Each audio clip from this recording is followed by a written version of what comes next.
Hi, a day in my life.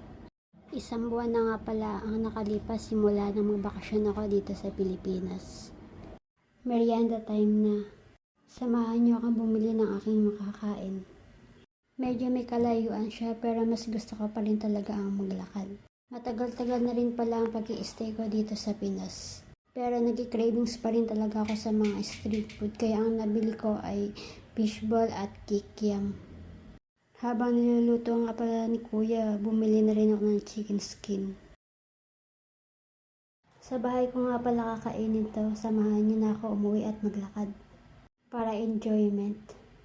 At syempre hindi mawawala ang kanin. Kanin is life. Masaya nga pala ako dito dahil unti-unti na nanunumbalik yung katawan ko. Mas maganda pa rin talaga ang magtrabaho sa Pilipinas kaysa sa ibang bansa.